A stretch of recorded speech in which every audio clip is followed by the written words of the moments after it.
So, we left off last week with our call to services, we call to worship this morning, which was this verse right here. And he said to me, you must prophesy again about many people, nations, tongues, and kings. That could be taken a lot of different ways in the context in which the angel told John these things. It could be a message to us. Yes, we have to continue evangelizing. It could be a message to John, but not likely a message to John. It was more likely kind of an indication that you've done a lot so far, but there's a long way to go. You're still going to be talking about, in this, I'm talking about the book of Revelation, you're still going to be talking a lot about the peoples and the nations and the tongues and the kings. So let's just go right into verse 1 and see where we get started. We're not going to be going through very many verses today. As a matter of fact, we're only going to go through 2 or 3. And the reason for that is we're getting into an area now that I think we have to know the history, we have to know our history, we have to know our current day events, affairs, before we can understand what John's talking about at this time in Revelation. So, number 1, it says, I was given a reed like a measuring rod, and the angel stood, saying, rise and measure the temple of God, the altar, and those who worship there. Now, I just love this verse because this verse indicates to me that John and an angel are sitting up under a tree someplace just relaxing and kicking back and really enjoying each other's company. What they could be talking about anything in the world, who knows. But they're relaxing and they're talking about, or they're relaxing and they're enjoying each other. And that's, so you at least know that much because the angel rose and he told John to get up. Okay, time to get back to work. But I just love that verse. It says to go and measure the temple, but before we talk about the temple, we're going to take a minute to talk about that history that I was telling you about. And we're going to talk about Jerusalem. Jerusalem always has been and always will be God's city. Don't ever make the mistake of believing anything other than that. In fact, at the end times, many of the nations will come against and declare war on Jerusalem. And as a matter of fact, these great conflicts that come Jerusalem's way is what will actually trigger the second coming of Christ and the battle of Armageddon. But God is well prepared for this. As a matter of fact, several thousand years ago, Zechariah talked about it in one of his verses. And he said, Zechariah 12, 2 and 3, I will make Jerusalem an intoxicating drink that makes the nearby nations stagger when they send their armies to besiege Jerusalem and Judea. On that day I will make Jerusalem an immovable rock. All the nations will gather against it and try to move it, but they will only hurt themselves. Now, long before this happens, we're going to have a history, and the history is behind us, but current day is right here, right now. And things are happening in the current day that we need to know about in order to understand these things in the future. Just to give you an idea, let's take a gander at this particular mess. Israel had made Jerusalem its capital. The Palestinian Authority, formerly the PLO of the 90s, says that Jerusalem will be the capital of the new Palestinian state. The Catholic Church has asked that it be designated an international city. The Arab League and most of the international communities support the Palestinian Authority. The United States is forever switching sides.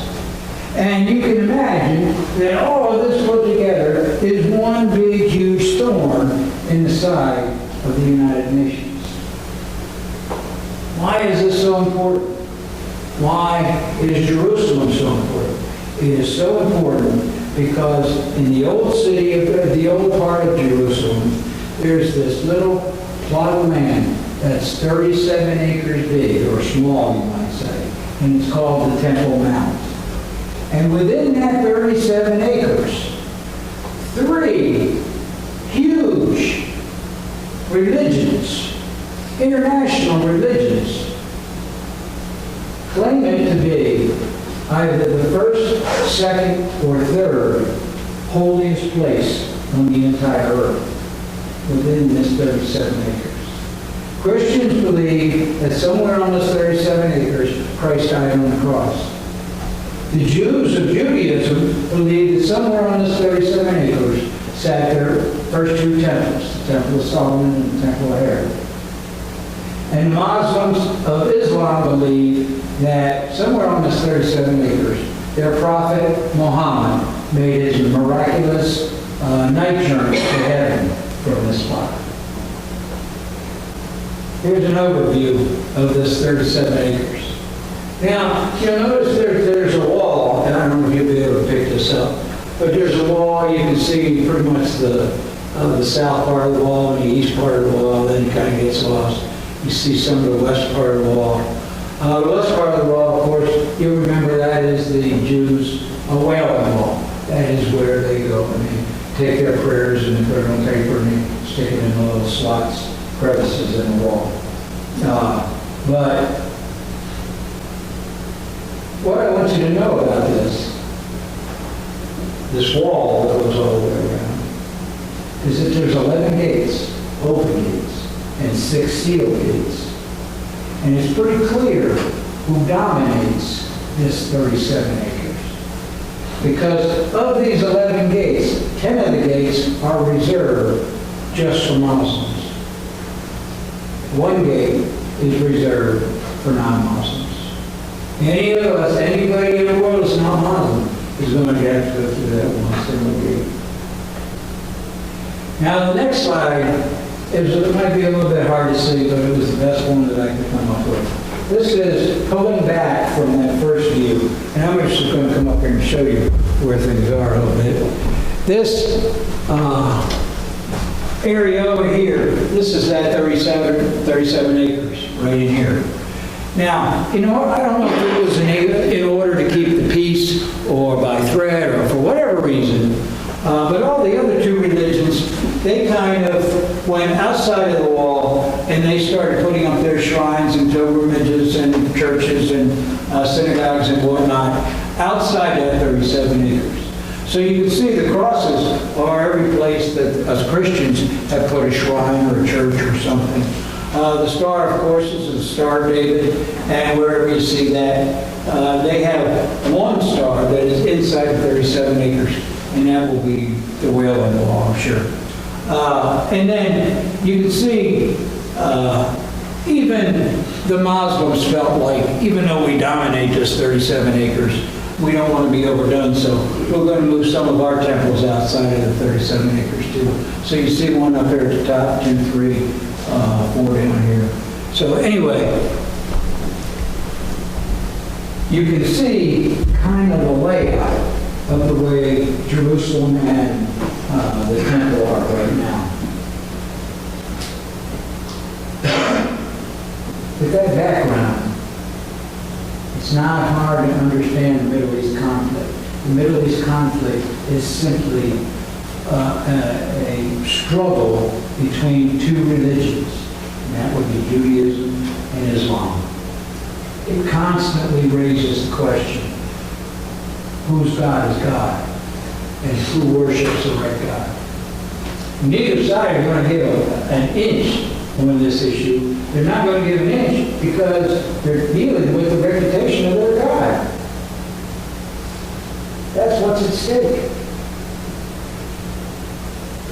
What's important for us to remember is this tribulation, this conflict, will continue all the way. It's been all the way through our history so far. It will continue to be there, and it will continue all the way into the tribulation period. We know this. Now let's get back to the temple. Judaism believes that the 3rd temple can only be built by the Messiah. And of course, you know that they don't believe that Jesus was the Messiah. So Jesus couldn't have built the 3rd temple. But they believe that their temple can only be built by, and if the temple idea confuses you, understand it in the Old Testament, Solomon has a temple there. And that's where the Jews made all their sacrifices. You read all about that in the Old Testament. And then in the Old Testament, Herod put up a temple for the Jews, and that's where they had all their sacrifices and all that sort of thing too. But that temple got tore down around AD 70 or so. Now, since that time, the Jews are dying to rebuild their temple, the Jews of Judaism, the ones who haven't accepted Christ as Messiah. They're dying to rebuild that temple, but they know they can't do it until the Messiah comes, or someone that they declare is the Messiah. Now is where the sad part of this story comes along. In comes the Antichrist. Now the Antichrist will actually work out a temporary peace between these religions.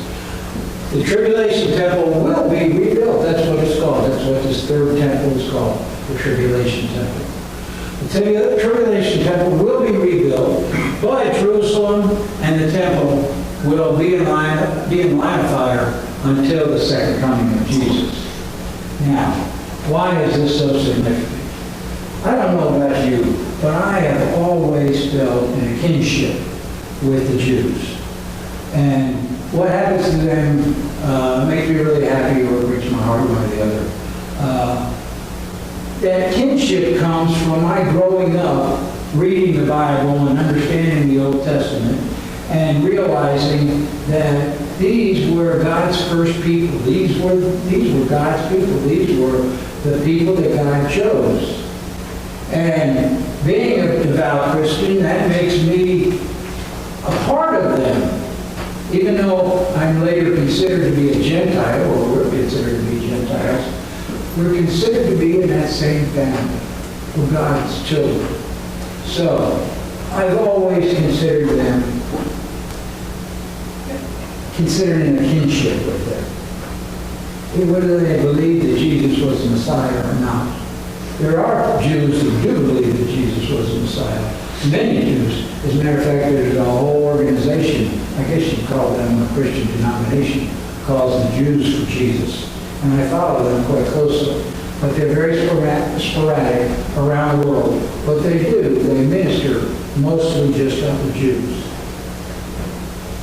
So anyway, along comes probably the single saddest sentence, the single saddest thing that anybody's ever written on a piece of paper that is in the Bible, in my opinion. And it says this: since Jewish religious leaders have declared that the Messiah is the only one that can rebuild the temple, it will probably be built after they wrongly accept the Antichrist as their Messiah. That to me is just one of the saddest things that's ever been written in the history of mankind.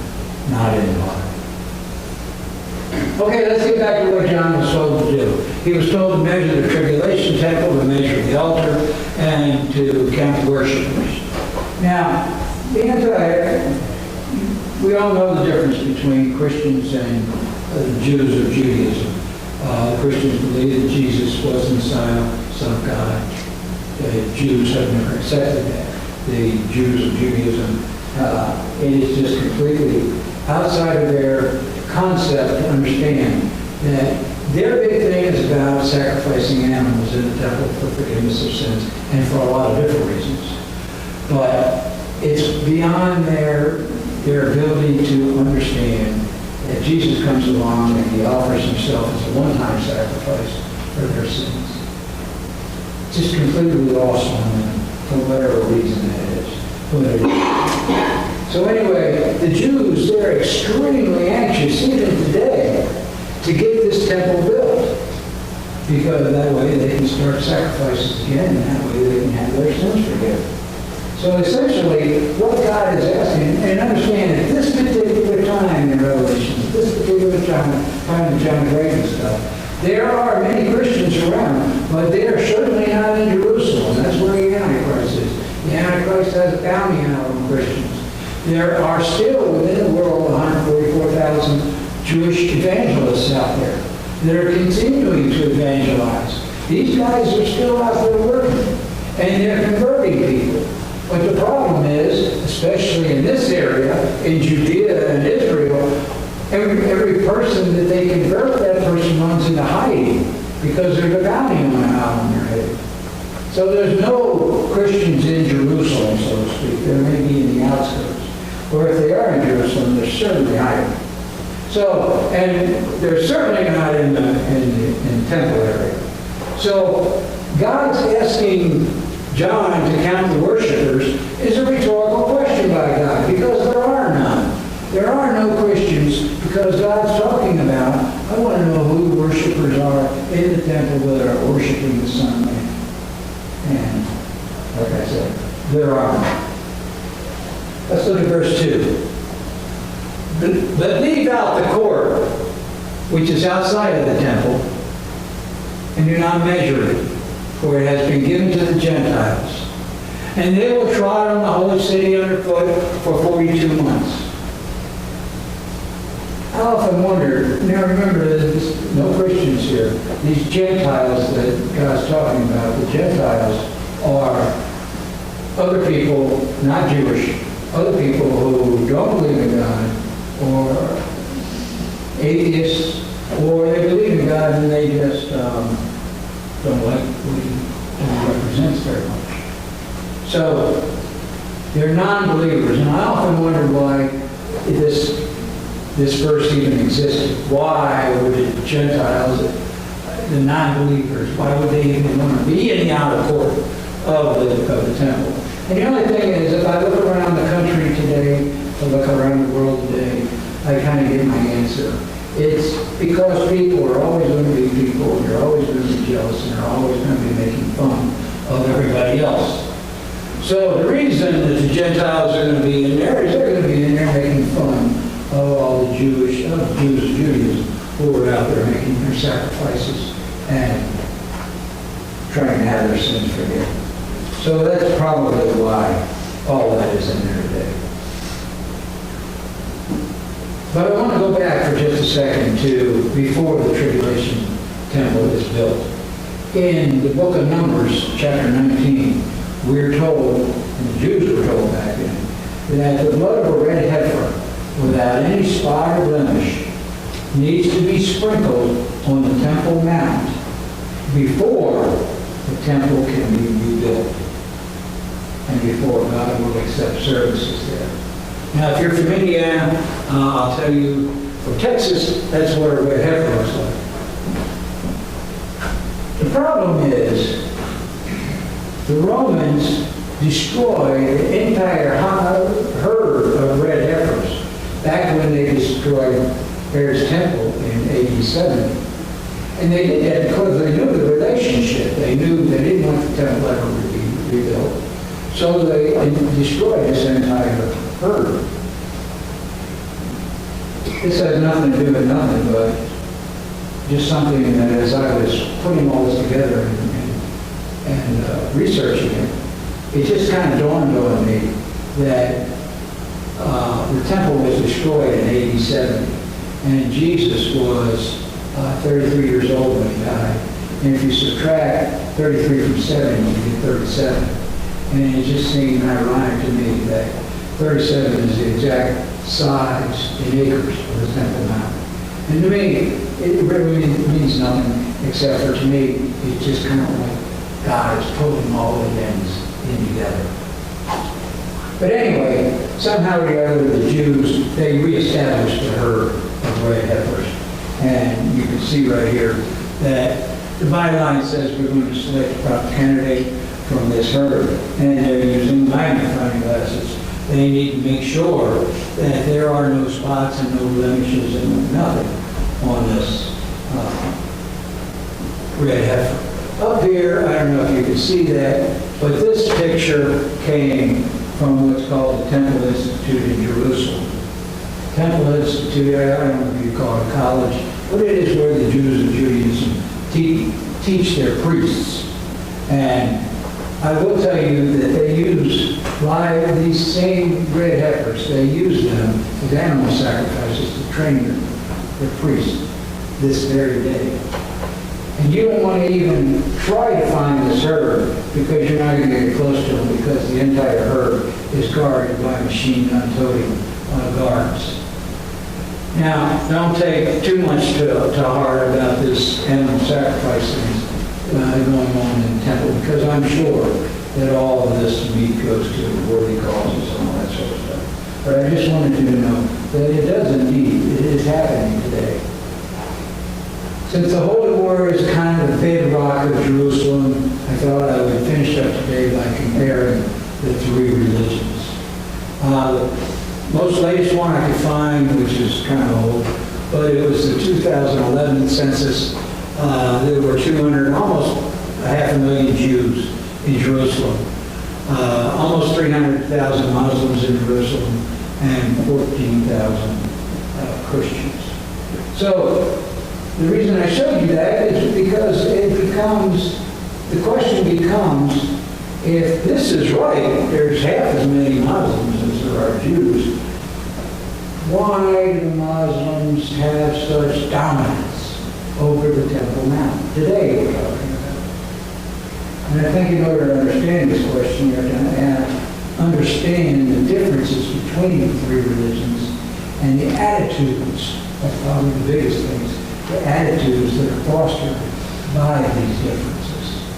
So let's start right in here and show you that the Islamic religion is a rapidly growing religion that is often controlled by militants who want to impose their beliefs on the rest of the world, and their three main goals are to drive all Westerners out of the Middle East, to exterminate the Jews, and to establish a one-world Islamic government and religion.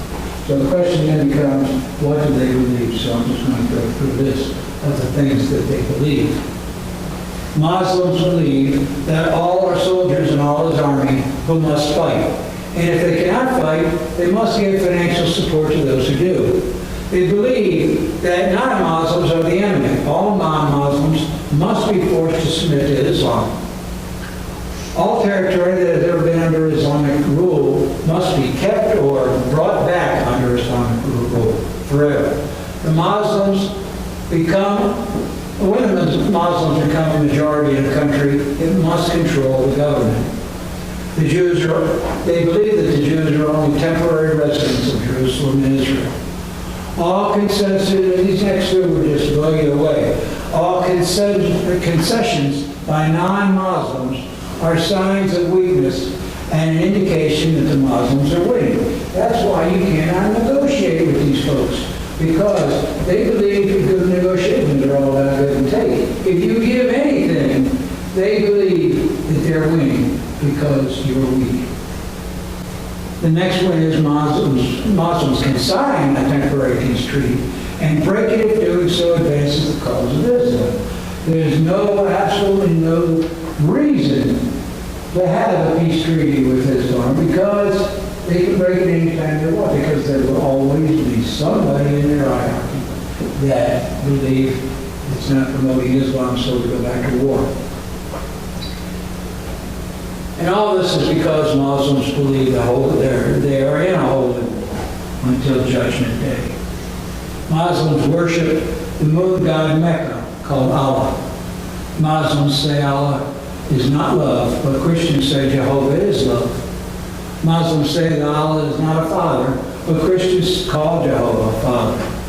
Muslims say Allah cannot be known in a personal way, but Christians say that Jehovah can be known personally. Muslims say that Allah made a covenant with Abraham to give the promised land to Ishmael's descendants. You remember Ishmael. He was Abraham's son indeed, but he was the son of Sarah's slave girl. And I guess for lack of a better term, we'll call her illegitimate, or call him illegitimate. And that's why they believe that. But anyway, Christians and Jews say Jehovah made a covenant with Abraham to give the promised land to Isaac and his descendants. Muslims say Jesus was created from the dust of the earth, but Christians say Jesus was virgin born. Muslims say Jesus was a messenger. They believed in Jesus, but they believed he was a prophet. They believed he was a messenger from God. The Christians, of course, say he was the Son of God. Muslims say that Judas Iscariot died on the cross. The Christians say Jesus died on the cross. Muslims say that their sins can be forgiven, but only if they kill an infidel, and that's a non-Muslim. Muslims believe in a Messiah called Mahdi. But Christians say the Messiah, of course, is Jesus. Muslims say that the Messiah will be a descendant of Muhammad. But Christians and Jews say that the Messiah will be a descendant of King David. Muslims say the Messiah will reign on the earth for 7 years and die. But Christians say he will reign on the earth for 1,000 years and never die. Muslims say the Messiah will conquer Israel, but most Christians and Jews believe he will rescue Israel. Muslims believe in a great war at the end of the age called the Mother of All Battles. The Christians call it the Battle of Armageddon, and Jews call it the Battle of All Battles. Muslims consider Jerusalem holy because they believe that Muhammad ascended into heaven there. The same thing I started off with earlier. Jews consider it holy because their temples were there. And Christians consider it holy because Christ was crucified there.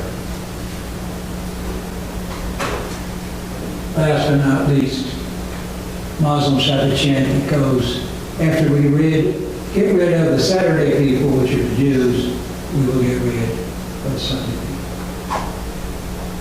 Well, there you have it. Next week, I want you to finish reading this chapter because we'll finish the chapter next week. But I felt it was important that you have this current day history and current day background in order to understand what's coming in the future and what God has to say about these temples and Jerusalem. And with all that we've read and heard today, I can only end this by saying, God bless each and every one of us. Amen. Amen.